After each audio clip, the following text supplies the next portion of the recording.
Hi, welcome back to Echo Diabetes in the time of COVID-19. I have the honor of welcoming back Dr. John Kennedy, President of AMGA Foundation and Chief Medical Officer of AMGA Foundation, who also shared with us back in June, it feels like so long ago, identifying high-risk diabetes patients for COVID-19 triage. So I'd really welcome you to go back and take a look at his lecture. What tools do you think could be most helpful for primary care providers caring for people with diabetes during COVID-19? Well, thank you, Nick, and thank you to the Echo Diabetes Project for this opportunity.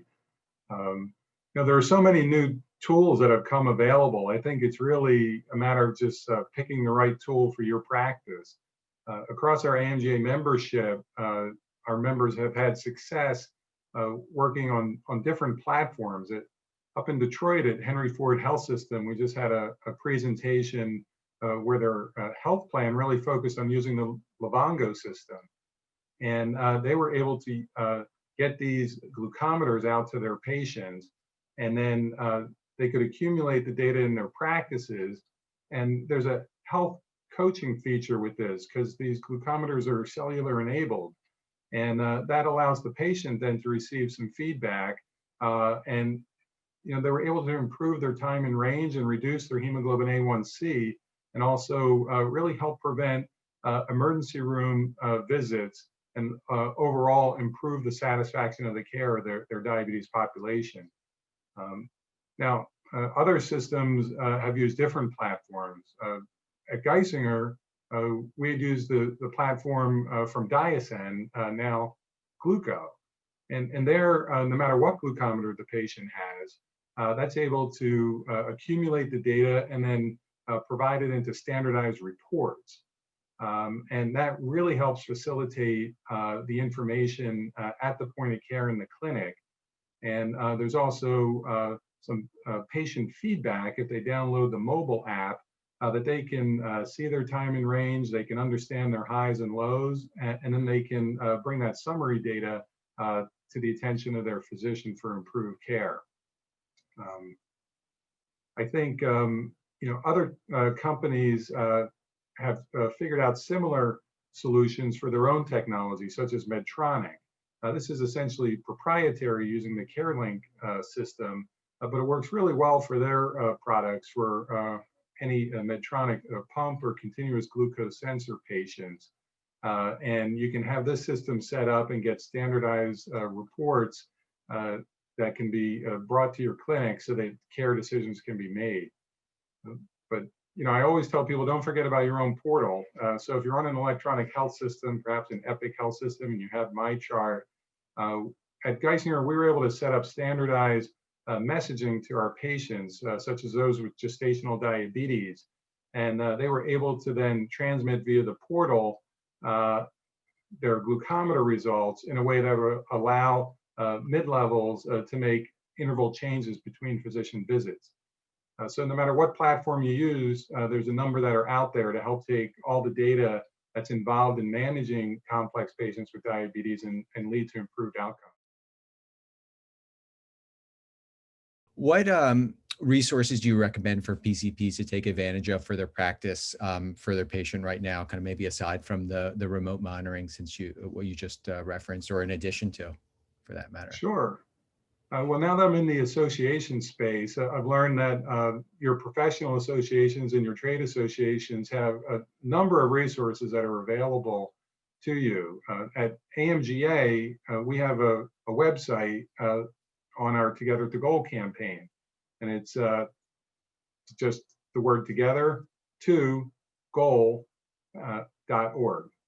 And what that does is it highlights the different campaign planks that we've utilized throughout our 5-year campaign looking at adults with type 2 diabetes.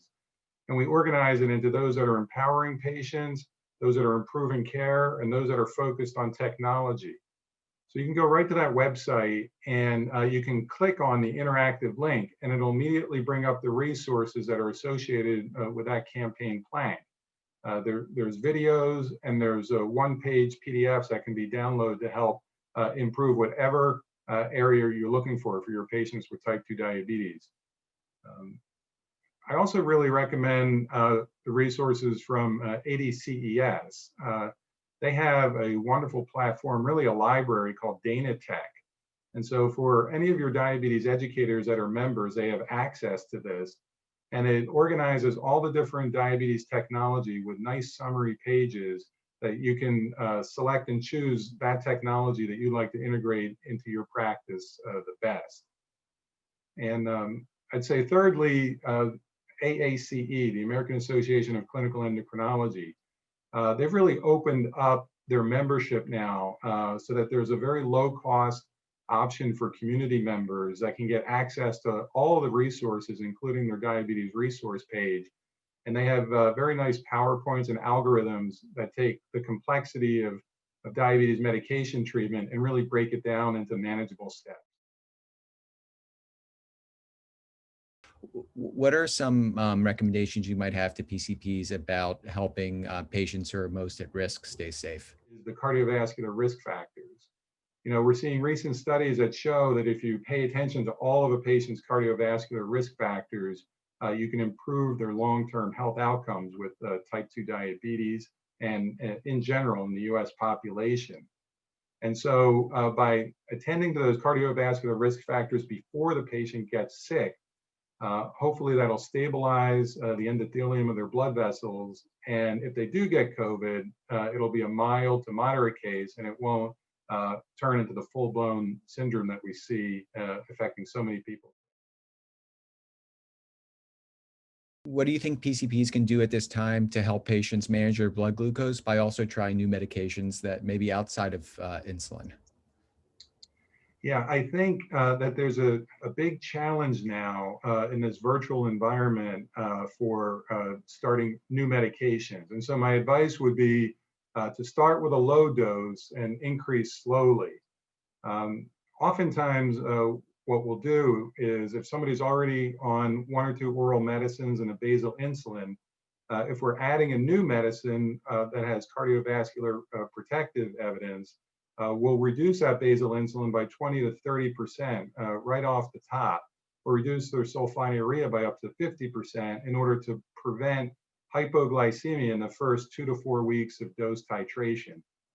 After that, you can then slowly go back up on the dosing once you realize that it's safe. Oftentimes, the mealtime insulin is dosed based on the carbohydrates. And so as long as the patient's diet isn't changing, it's not necessary to make an immediate reduction to mealtime. But as the insulin sensitivity may improve or weight may change on some of these newer medicines, then you're gonna have to go back and make sure that you're also checking those postprandial blood sugars to dose the mealtime insulin appropriately as well. Sure, so, you know, when I was building a diabetes program for Geisinger Health System, you know, we immediately realized we didn't have enough endocrinologists to help. And so we went to the next step and we, you know, embedded diabetes educators in all of our primary care practices. And so at the end of that program, we had 60 different primary care practices with either access to either a part-time or full-time nurse or dietary diabetes specialist. And that wasn't even enough. So, you know, you do need help. You need to go beyond the endocrinologist, beyond the primary care, and even beyond traditional mid-level clinicians. And so, you know, we've had a lot of success working with our pharmacist partners, both employed within the health system and also in the community. We're finding that the pharmacists, especially during the time of COVID, are being able to expand their scope of practice, and they're becoming more active in terms of being a clinic site that can help with glucose starts, with insulin starts. And we found that the pharmacists are very meticulous and can be a great resource to help support your case management, your diabetes education, and your primary care and endocrine services. And not to mention decreasing the burden of prior authorizations and figuring out who gets approved for what, right? Exactly. Yeah, and it goes, you know, starting with med reconciliation. really looking for drug interactions, and then understanding the techniques of insulin administration. Well-trained pharmacists can be a great resource to help expand beyond the clinic walls.